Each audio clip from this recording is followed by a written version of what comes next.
Please subscribe करें, like करें और एक छोटा सा कमेंट जरूर छोड़ें। दोस्तों, हम अपने चैनल पर दिल दिमाग झकझोर देने वाली हॉरर कहानियां लाते हैं। आपकी एक लाइक और एक कमेंट ही हमें वो हौसला देती है कि हम और बेहतर स्टोरी लेकर आए। तो प्लीज अभी लाइक कर दो, कमेंट कर दो और बेल आइकन दबाकर सब्सक्राइब कर लो। धन्यवाद। दोस्तों, बुरी नजर के बारे में तो आपने बहुत सुना होगा। कहते हैं एक बार अगर किसी की काली नजर लग जाए तो बड़ी से बड़ी हस्ती भी मिट्टी में मिल जाती है। आज सुनिए ऐसी ही एक सिहरन भरी, दिल दहला देने वाली, सच्ची सी लगने वाली कहानी। बस कुछ पल की बात है और फिर तेरी बलि से मेरा बेटा ठीक हो जाएगा। आखिर वो औरत कौन थी जो उस मासूम लड़के की बलि चढ़ाना चाहती थी?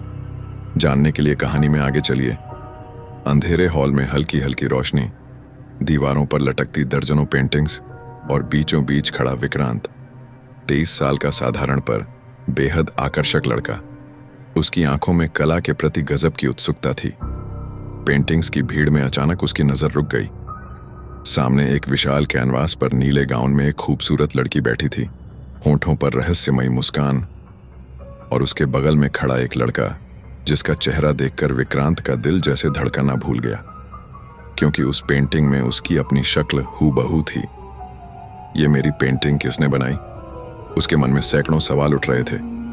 पूछताछ की तो पता चला कि पेंटिंग बनाने वाली लड़की अभी एग्जीबिशन में मौजूद है। वो उसके पास गया। Excuse me. जी हाँ, कहिए। लंबा कद, खुले लंबे बाल, होंठों पर वही रहस्यमयी मुस्कान। वो लड़की थी सानवी, इतनी खूबसूरत कि देखते ही दिल मचल जाए। जो पेंटिंग है उसमें जो लड़का है वो मैं हूं। सानवी हैरान होते हुए भी मुस्कुराई। हाँ, मैं भी यही सोचकर हैरान हूं, पर हम तो कभी मिले ही नहीं। फिर मैंने तुम्हारी शक्ल कैसे बना दी? मैंने ये पेंटिंग अपनी इमेजिनेशन से बनाई थी। कभी सोचा नहीं था कि इमेजिनेशन का किरदार सच में सामने आ खड़ा होगा। विक्रांत ने मुस्कुराते हुए कहा, वैसे पेंटिंग कमाल की है। Thank you. लगता है डेस्टिनी हमें मिलाना चाहती थी। अब मिल ही गए हैं तो एक कॉफी साथ में हो जाए। सानवी की बातों में कोई जादू था, सुनते ही मन मोह लिया जाता था। विक्रांत भी उस जादू में खो गया। कॉफी पीते पीते दोनों इतने करीब आ गए कि दोस्त बन गए। मैं इस शहर में नई हूं, यहां अभी किसी को जानती तक नहीं। तुम पहले लड़के हो जिनसे बात करके सच में अच्छा लगा। क्या तुम मेरे दोस्त बनोगे? विक्रांत मिडिल क्लास फैमिली का इकलौता बेटा था। माँ बाप की जान। यूपीएससी की तैयारी कर रहा था। अगले दिन इंस्टीट्यूट से निकला ही था कि सामने सानवी खड़ी मुस्कुरा रही थी। हाय विक्रांत, कैसे हो? तुम यहां, और तुम्हें कैसे पता मैं यहीं मिलूंगा? अरे कल तुमने ही तो बताया था ना, भूल गए? विक्रांत को याद नहीं था, पर उसने हंसकर टाल दिया। सानवी उसे पास के पार्क ले गई। देखो तुम्हारे लिए क्या लाई हूं, मम्मा ने खास तुम्हारे लिए भेजी है, खीर। घर ले जाकर खाऊंगा। नहीं नहीं, यहीं खाओ, मेरे सामने। उसकी जिद इतनी प्यारी थी कि विक्रांत ने खीर खा ली। सानवी ने वही पेंटिंग भी उसे गिफ्ट कर दी।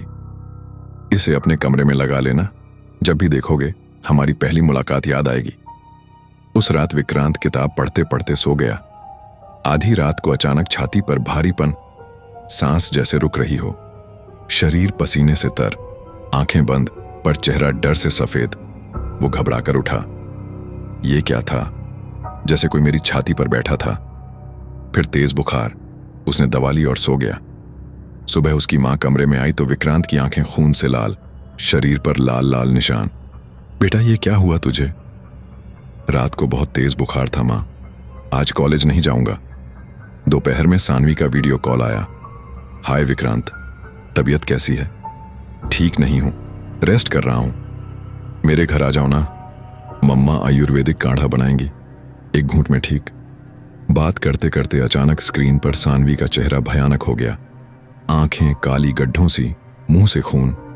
विक्रांत का फोन हाथ से गिर गया। जब उठाया तो सब नॉर्मल था। उसने सोचा नेटवर्क गड़बड़ होगी। धीरे धीरे सानवी और करीब आने लगी। काला धागा बांधा, बुरी नजर से बचाएगा। फिर बोली, कल हमारे घर पूजा है, मम्मा तुमसे मिलना चाहती हैं। शाम को आ जाना, पूजा रात की है। अगले दिन शाम 5 बजे विक्रांत सानवी के घर पहुंचा। घर बाहर से जर्जर, मानो सालों से कोई न रहा हो।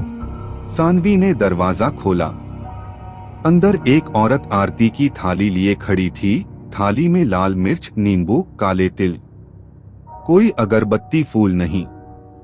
उसने उल्टी दिशा में आरती उतारी, मिर्ची फेरी और विक्रांत के ऊपर से घुमाकर जला दी। घर में हगार, गीली मिट्टी की भयानक बदबू, हल्की लाल रोशनी। एक बड़ा सा दरवाजा खोला तो अंदर विशालकाय मूर्ति, जीभ लपलपाती, आंखें खूनी। विक्रांत की रूह कांप गई। ये हमारे कुलदेवता हैं। हाथ जोड़ो आंटी, तबीयत ठीक नहीं, मैं जाता हूं। अरे अभी तो आए हो, पहले आशीर्वाद ले लो। विक्रांत ने डरते हुए हाथ जोड़े। तभी उस औरत रेणुका ने लाल सिंदूर उसके ऊपर फेंका। अचानक उसका शरीर पत्थर हो गया। हाथ जोड़े हुए हिल भी नहीं पा रहा था।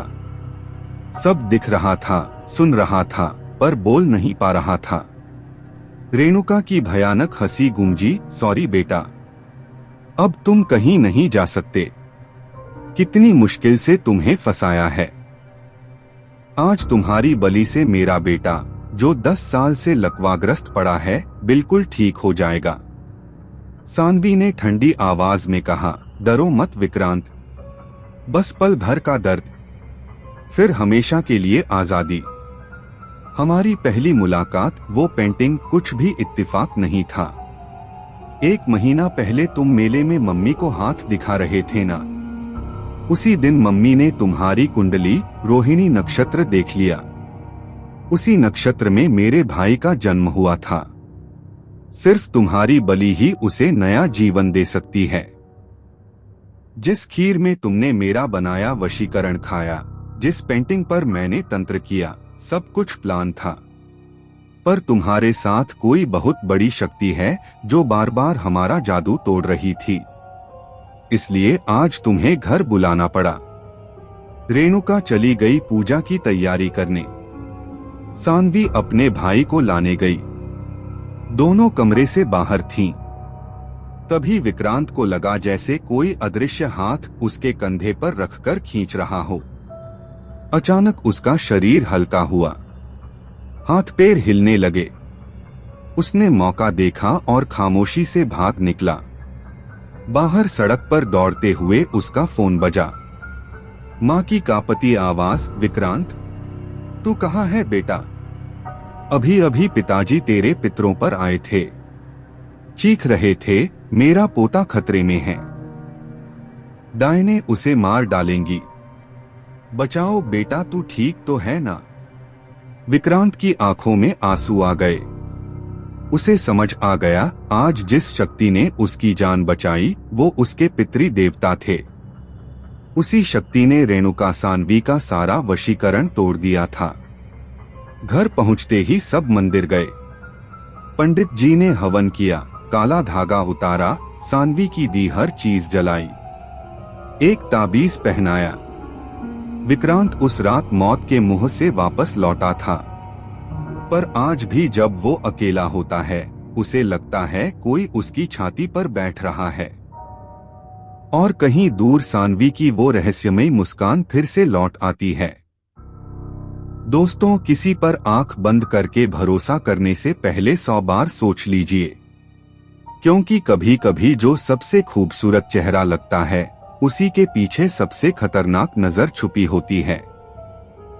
अगर ये कहानी आपके रोंगटे खड़े कर गई तो अभी लाइक कर दो, कमेंट में जय पितृ देवता लिखो और चैनल सब्सक्राइब कर बेल आइकन दबा दो, क्योंकि अगली कहानी और भी खौफनाक होने वाली है।